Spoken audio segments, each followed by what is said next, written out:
time for something a bit on the wild side. And first up here I have Cap 691, which is a capsicum chinense and sent to me by Prodigal Son. Thanks, John. This is a very interesting chinense, tiny. You see it's a little bit wrinkly. A lot of these wild, semi-wilds, whatever you want to call them, don't travel very well. Mainly, I guess, because they're so small. But I'm sure the flavours will just be the same as straight off the plant.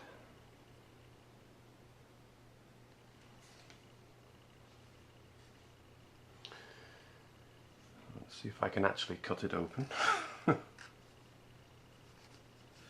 Yeah, there we go. Looks juicy enough.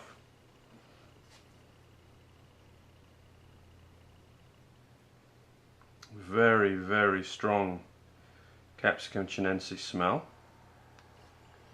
Reminds me a great deal of actually of Kumari de Para.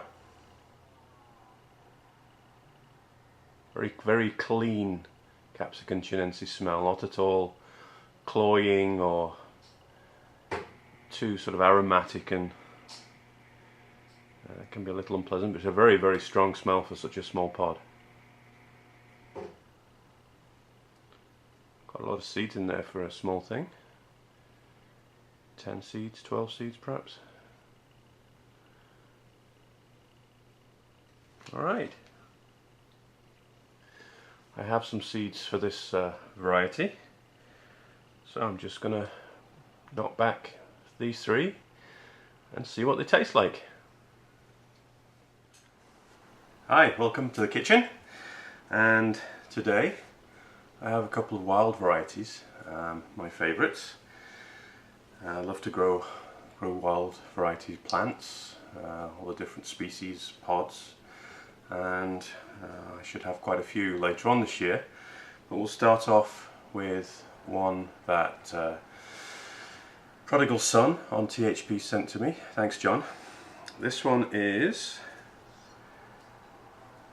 Cap 691. So this is a variety that's from a Genebank in Germany,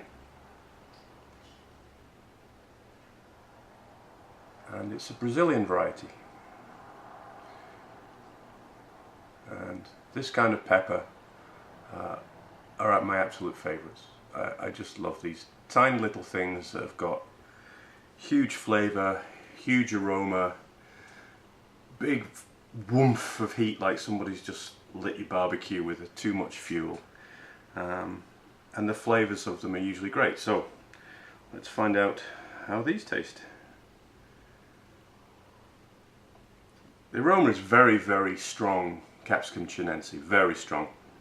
Reminds me a lot of Scotch bonnet or Barmanian or Bahamian goat pepper. That kind of very clean chinense smell. But cheers.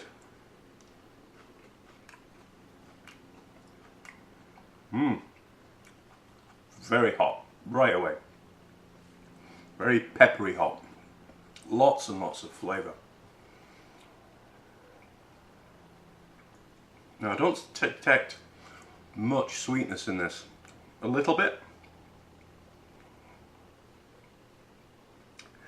But the flesh is very soft and the skin is a little crisp, which is a really nice contrast. The seeds are extremely soft. You can hardly tell that they're even there.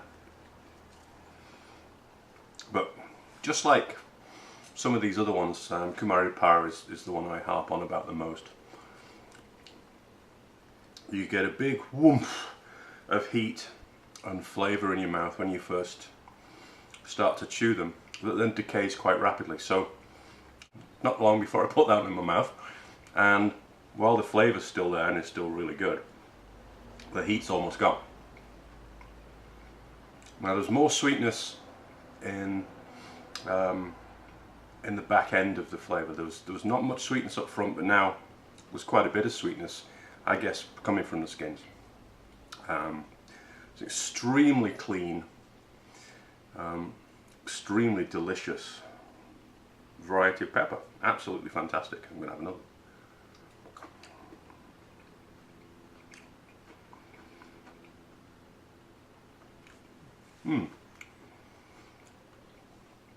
Absolutely delicious. Just fantastic. Very clean, as I say. There's a certain fruitiness to it that I'm finding it a little bit hard to pin down, at least in words. It's almost like a cross between a dark cherry and a dark plum in terms of the fruitiness. And then after that there's a grassy undertone, which is a really nice, gives you a nice finish to that short burst of fruitiness. And then after that you get some sweetness.